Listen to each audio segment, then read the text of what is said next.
Hello and welcome back to our heart rate variability for training, optimal performance, and health video series. My name is Dr. Brad Lichtenstein. This is part two in our series. In part one, I introduced you to heart rate variability, defined it, explained what it is, why we would want to even measure it in the first place. In this video, part two, we're going to get a step closer to doing the tracking. We're going to talk about the parameters we need to monitor when we're tracking. I'm going to introduce you to two important mathematical formulas, the baseline and the coefficient of variation, because that's important when comparing our daily values. I'm going to talk about some other parameters that are important in doing our readings, such as the time of day we do our measurement, the posture we're in. And finally, since heart rate variability is influenced by so many other factors, such as diet, nutrition, sleep, exercise, it's really important that we track those lifestyle factors so that we can put our values in context. So let's begin.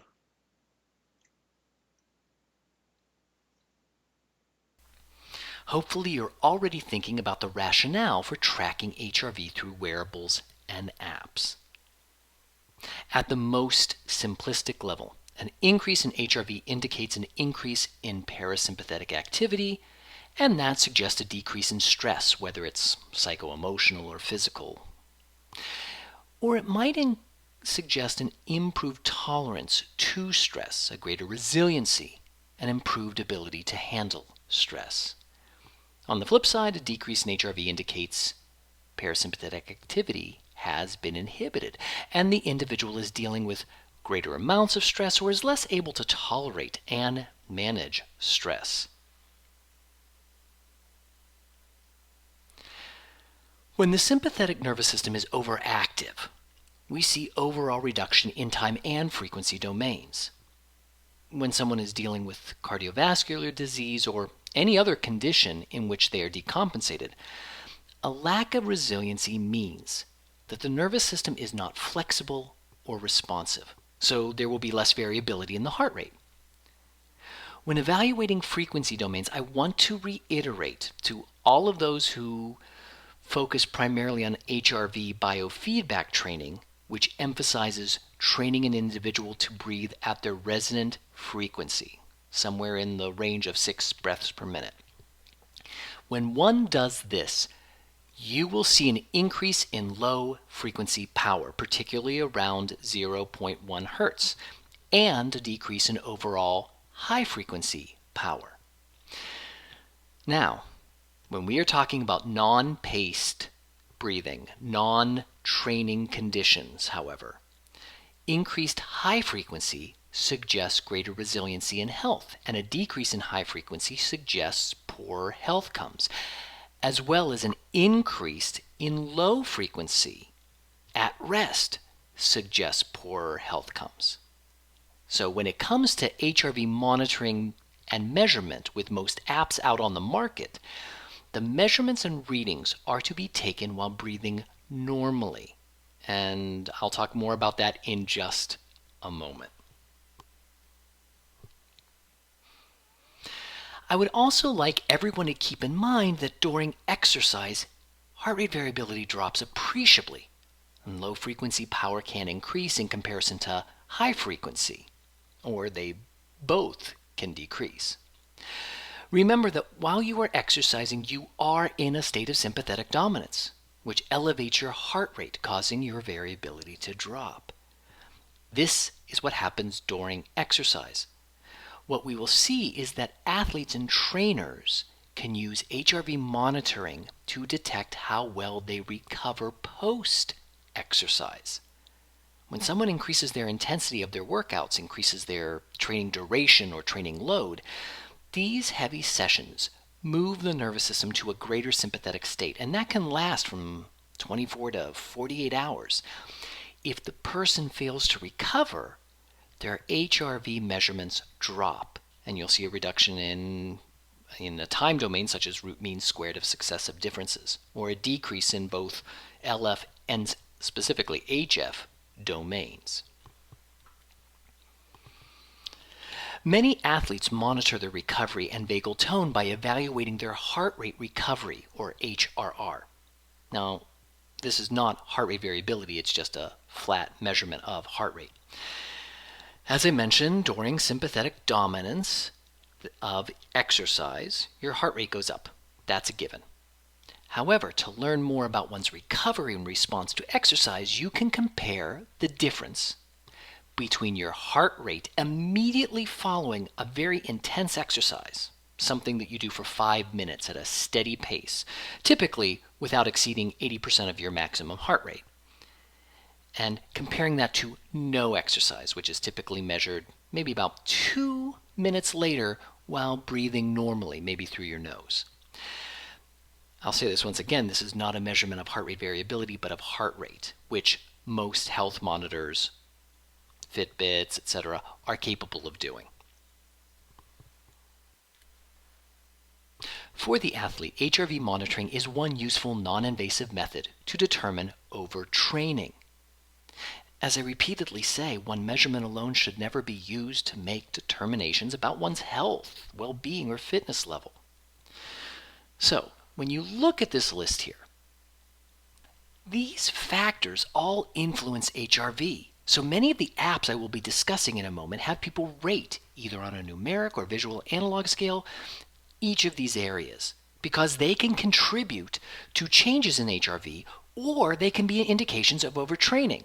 And overtraining, in turn, can cause a reduction in HRV. So after you take your 2-minute reading, some of these apps will ask you to subjectively rate your mood. Are you irritable, anxious, grumpy, happy? What is your stress level like? How clear is your thinking? Are you very sharp that day, or do you feel foggy? How was your sleep? Not just the duration of your sleep, but the quality of it. Did you wake feeling refreshed? How fatigued do you feel overall? What is the level of your muscle soreness? Some other markers that a few of the apps ask about are your diet. Did you have a plant-based diet, a keto diet, a paleo diet? Was there more sugar in your diet than normal? What's your hydration level like? And they might also ask about your training load and intensity. Did your workout increase in duration? Did you do a harder workout than usual? All of these can be useful in calculating and determining whether or not you overtrained. So for instance, if your HRV level decreased, the root mean squared of successive differences decreased, but your sleep stayed the same, your diet stayed the same, your hydration stayed the same, your mood was a little bit more irritable, but your training load and intensity increased, that could suggest you're still in sympathetic mode from overtraining and you need to back off a little bit. If, on the other hand, your training load was exactly the same, your diet was the same, maybe your sleep changed a little bit, your mood is changing, you feel more fatigued, that could be an indication of getting sick. So there's a number of ways of looking at this and using all the information together to make a determination about your state of health and training. Before moving on, I want to ensure that it is clear that measuring heart rate variability is one way to assess the status, if you will, of your working nervous system.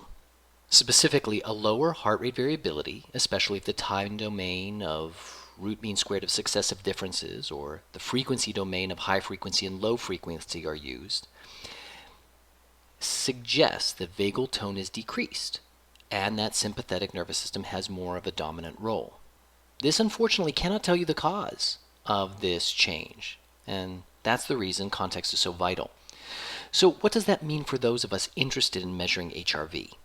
For one, HRV measurement can suggest whether or not we're overtaxing our sympathetic nervous system, keeping it more on high alert rather than strengthening and exercising the parasympathetic nervous system.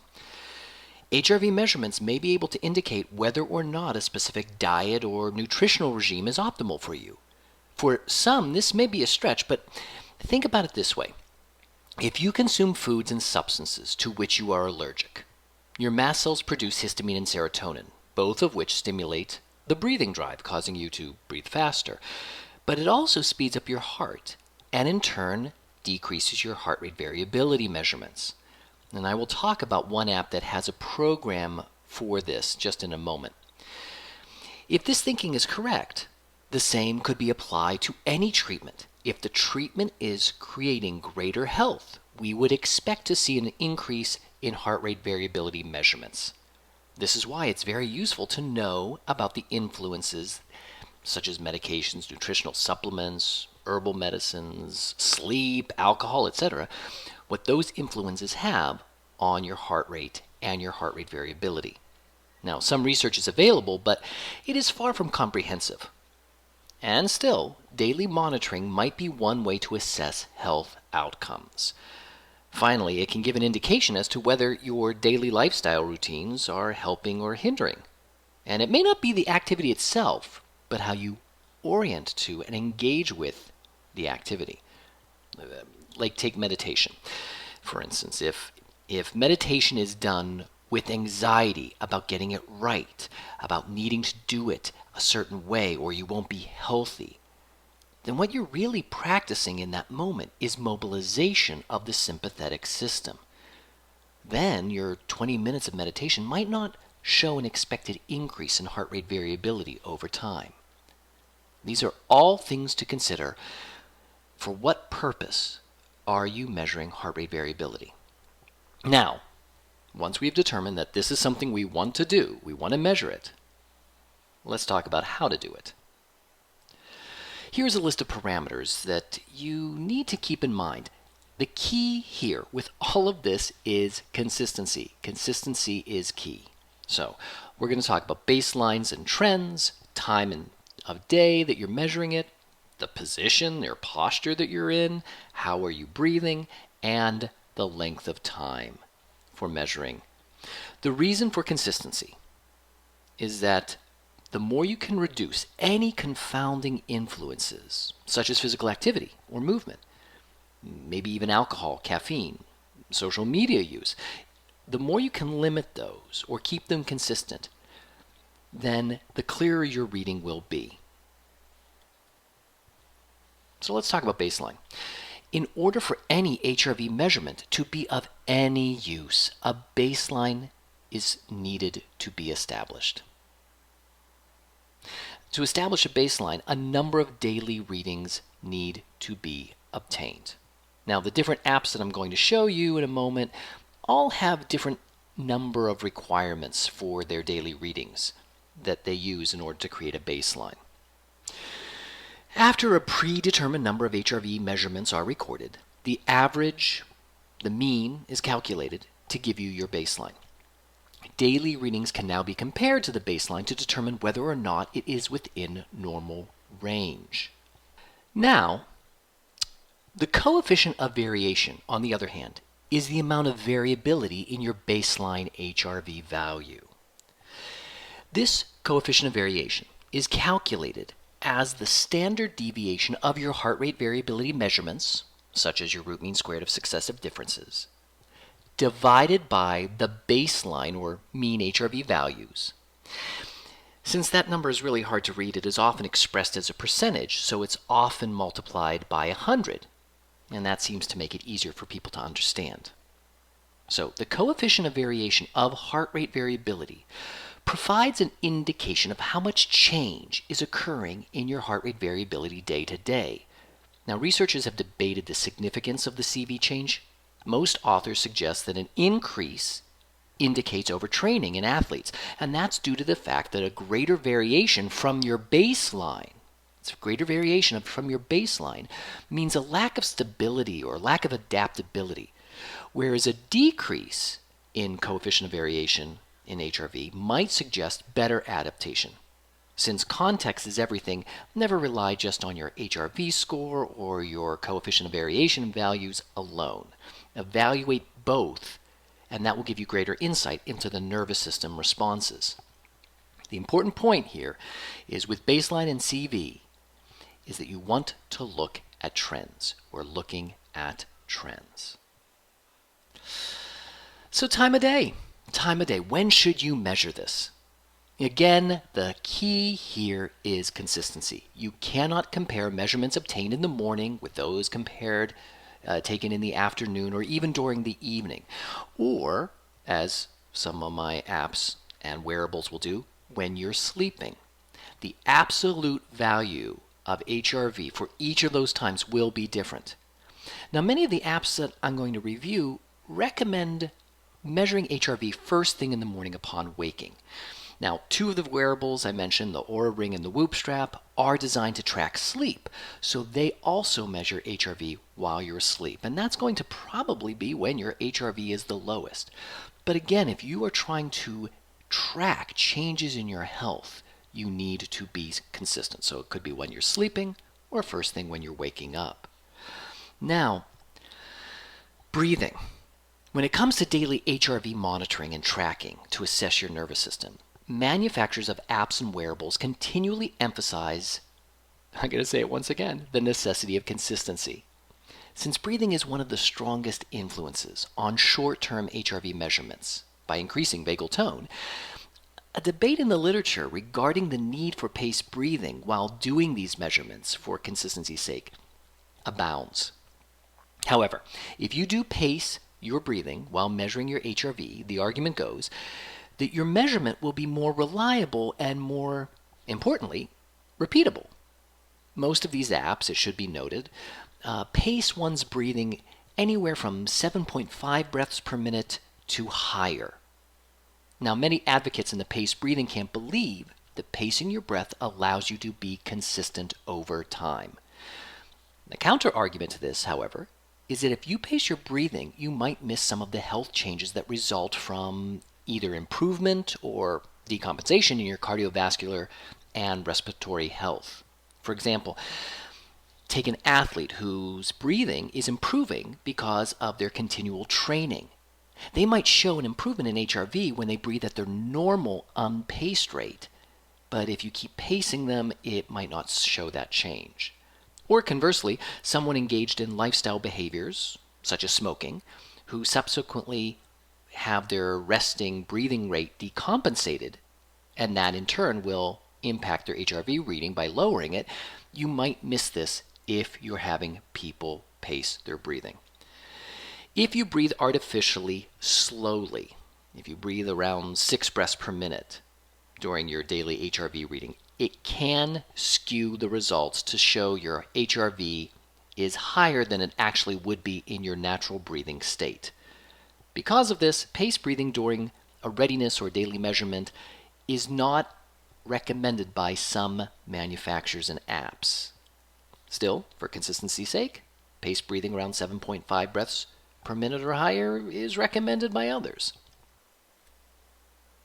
Most of the apps out there today have excellent blogs that address many of these concepts in HRV measurements, such as paced breathing and time of day. HRV for Training and Elite HRV, both designed for athletes and coaches, tackle this issue of paced breathing. While HRV for Training was initially in favor of such practice to provide some consistency and perhaps stationarity, they have since changed their tune. Because what their review of research showed was that there was no significant difference in paced breathing versus normal breathing during your morning measurement. Now keep in mind they're working with athletes.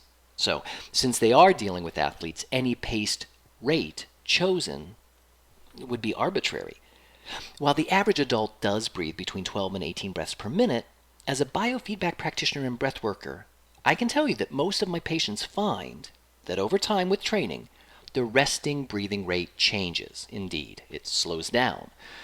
Therefore, the recommendation for many now is for the person to take their own morning HRV reading while breathing in a way that's normal for them.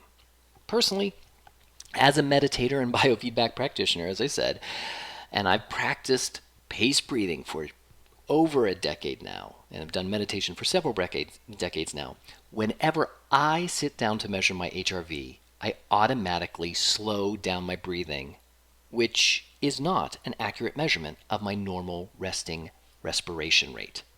For me, the use of a paced breathing timer helps because when I do my respiratory breathing, it affects my high frequency and low frequency range. So I prefer to use a pacer in the high frequency range, which is around 8 to 10 breaths per minute, because that provides me some consistency during my morning readings.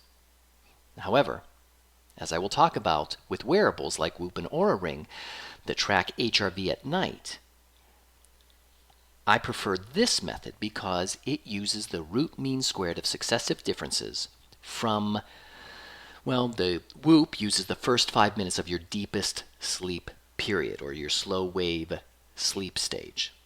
During this sleep stage, the nervous system is less reactive to factors that might influence HRV, and it has the least sleep disordered breathing during slow wave sleep. The most sleep disordered breathing disturbances occur in REM sleep. So paced breathing, particularly the rate and volume of breathing, influences your HRV scores, both the time and frequency domain. Several studies have compared paced breathing at 15 and 18 breaths per minute to spontaneous breathing around those same rates, and the bottom line was inconclusive. The data is inconclusive that the root mean squared of successive differences, the most relevant metric to monitoring training load, was slightly higher during paced breathing. So, my advice, if you know that you breathe really slowly, below 7 breaths per minute, when you just sit down and relax and you get into that meditative state, you might want to use a pacer just to be consistent. And if you're using and comparing different apps, see if you can keep the paced breathing consistent. Now, for athletes who have been trained, if you can just put on your HRV monitor and not think about your breathing and breathe naturally, then by all means, do that. So I want to talk about posture for a moment.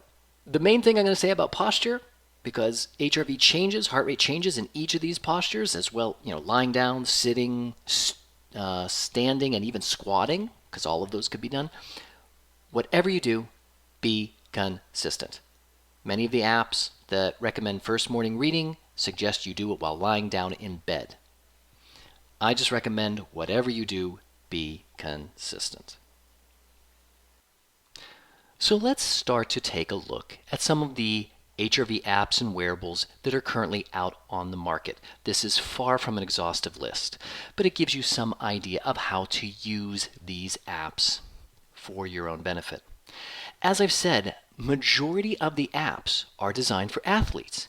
Athletes use the information from these apps to determine how they should train for the day, whether they should adjust their intensity or their workload, either increasing it or decreasing it, based on their HRV score. Since we know that chronic stress, chronic sympathetic, will depress HRV, it will decrease your HRV score. This could be a result of overtraining, so a change in your HRV score could suggest to the athlete and the coach to take it easier that day. Most of the apps that are used for athletes use the root mean squared of successive differences, or some variation of that, the log of that, or some percentage. And what are we doing? We're looking for trends. What changes day to day? Now, if you have chronic stress from overtraining, that's going to affect your sympathetic. And so you will consistently see a low frequency, or I should say a decreased low frequency HRV. So that's, many of them don't use low frequency and high frequency as much as they use the root mean squared of successive differences, or the log of that. Now, another thing to note is that most of these apps have come to the realization that you can't just use a number. You have to put it in context, as I've been saying so many times throughout this video. Context, context, context. So what's interesting with many of these apps now is they will ask you questions and calculate that as part of their recommendation. So they'll have you track your mood each day. What's your stress level? Your sleep, not just the amount of sleep, but the quality of sleep. Do you feel refreshed? Did you have insomnia? Did you feel more exhausted even after sleeping 8 hours. They will ask about fatigue level. Some of the apps, most of them that I use now, ask about your training load. Not just what exercise you did the day before, how long did you do it, but what was your training load? Did you perform as you thought you would, or did you feel like you were underperforming, you didn't have enough energy or stamina? Several of the apps ask about muscle soreness. And a few of them ask not just about diet, but also about the supplements that you're taking. So it's interesting to have this in one place on your app so you can see the trends over time. So these are just some of the lifestyle factors to be tracked when I talk about the video. So these are just a few of the lifestyle factors to keep in mind when monitoring and evaluating your heart rate variability. When we review the specific apps, I'll show you different journals that various apps use to help you keep track of those lifestyle factors. So in this video, we reviewed some of the parameters for tracking, what baselines are, what a coefficient of variation is, and some of the other factors like time of day, posture, breathing as well. In the next video, we will dive into the specific apps. Thank you for watching, and I'll see you in video 3.